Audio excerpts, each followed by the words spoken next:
And I think about the fact that you're a comedian and you have these roles, you're the cable guy, which I do want to hear, by the way, what it sounds like when you're Larry the cable guy versus Dan or versus any other character. I'm curious because I want people to understand when you are Larry the cable guy versus not. And maybe it's just in the jokes, but maybe it's in the accent.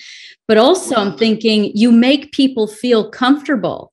And so, you grew up, from what I understand, your dad wasn't always the easiest on you. And, comedy came in at a young age. And I wonder if maybe there's some like more psychological sort of perspective where you mold into your environment because it makes people feel comfortable. Oh, absolutely. Comedy gave me confidence. I never really had a lot of confidence, and comedy gave me confidence because once you got on stage and you start doing it, you're not good at first, but you stick to it. And then all of a sudden you get up and you're in control of an audience and you're making some people laugh. And all of a sudden a pretty girl comes up and starts talking to you. And then you get more and more confidence. I think that's why a lot of times when I did the character, it gave me it gave me an opportunity to kind of do something in another persona, that made me more comfortable. So when I started doing Larry the Cable Guy, it's like, I was just saying that to somebody the other day. I automatically, if I'm meeting somebody for the first time, or I'm in a group of people for the first time, I automatically resort to, and of course, somebody will call me Larry or whatever, but it's kind of a defense mechanism. I feel more comfortable in a crowd of people going, "Hey, what's going on, y'all? Hey, did y'all ever hit up there to, oh yeah, I was up there last week. We was up there, and I just naturally talk that way because I've had so much confidence doing that it kind of just, I ease into things a lot better. Then, an hour into the conversation, I'm back to being me and just talking like me. But when I first start in certain situations, that's how I start talking. And it's subconscious. I mean, I don't even do it on purpose. It's like my buddy called me the other day, my buddy Brad Ward from Sanford, Florida. He called me where I used to live in Sanford. And, he was one of my buddies I grew up with. So he's real Southern, and so I was just talking to my wife like this, normal. We're having a conversation. Brad called. And first thing she hears me do is go, "Hey, what's up, Brad?" No, he ain't called me, but if he calls, tell him I got two of them. So just, whatever he needs to do, and I literally had this 15-minute conversation with my buddy Brad, and I hung up and my wife said, "You were in character for 15 minutes. I didn't even realize it. It's just, that's how Brad talks, and he's my friend. And that's kind of like, our little group thing we got going. So yeah, it's pretty crazy. I really turn it on if it's somebody that, because I was born in Nebraska, but I grew up in the South. I grew up in Florida, which is the South, whether people want to believe it or not. And depending on what part you're in. And so all my friends were Southern, because I was a country kid. I hung out with the people that had livestock and horses and cattle. So they were all very Southern. So it's, if I'm somewhere here, say if I'm somewhere just here, where I'm at in Lincoln, and somebody will come up and go, "Hey, Larry, man, we's big fans, man. We seen you down at, and they got a Southern accent." I'll go, "Hey, man, I appreciate it. Where y'all from?" And they'll tell me, "Oh yeah, we spent time down there." And, it just happens. And I subconsciously do it. I don't do it just because I'm trying to fake somebody out. I do it because it's just me. That's what comes out of me. I think it makes me feel safer. It makes me feel more connected to the person. Because I'll be honest, I really didn't have a lot of confidence when I was a kid. And I built my confidence through the character Larry the Cable Guy that enabled me to be able to go on stage in front of thousands of people and tell jokes.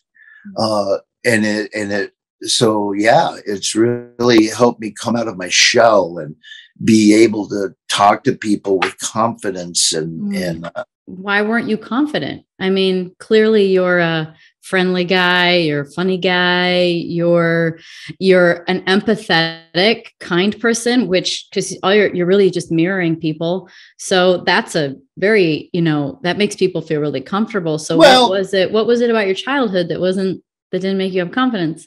Well, no, it's just, some kids grow up and they don't think they're good at anything. You in your mind think you're good at something, but you're scared to try it for fear that you're not good at it. What happens if you failed? Was there a punishment? No, not at all. If you got bad grades, did you come home and get punished for that?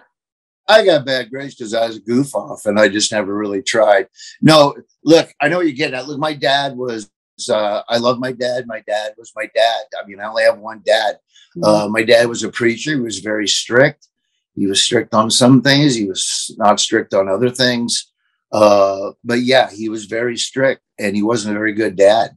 I love him. I forgive him. He's a human being. Now that I'm older and I have kids, I completely understand where he's coming from. However, he did things that I would never do that I think helped me to be a better father. In other words, get rid of the violence, that kind of stuff. So I learned, here's what I learned. Here's what you need to do as kids.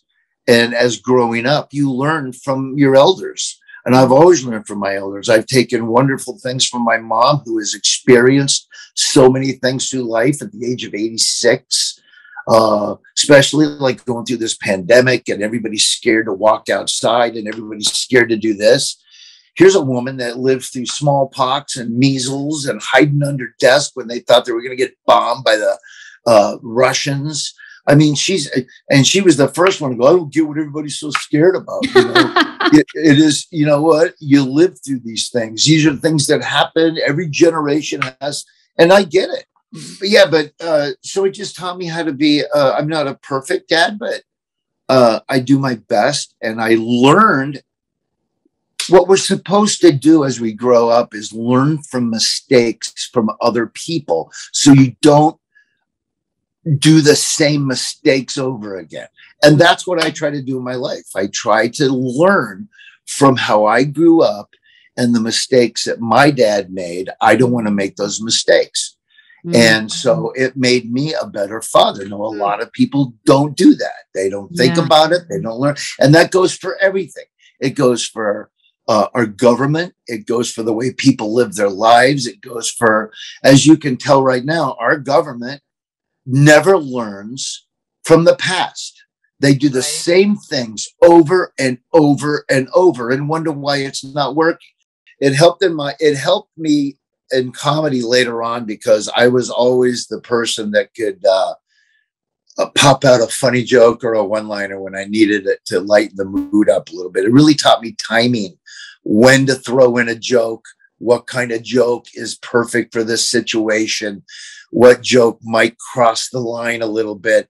So I really learned a lot from that kind of stuff, Well, you say that life, you're supposed to learn lessons and some people don't learn them. That's totally true. But I think the layer that most people don't get to, because I think it's the hardest one, is to say, I love my dad. Like as a dad now can understand him.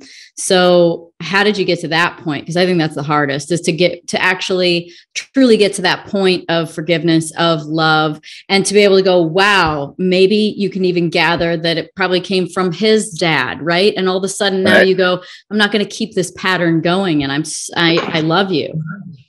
Right. Well, since you asked, I'll tell you, I'm a Christian. I believe I'm not religious. I try to follow the Bible and Jesus as much as I can.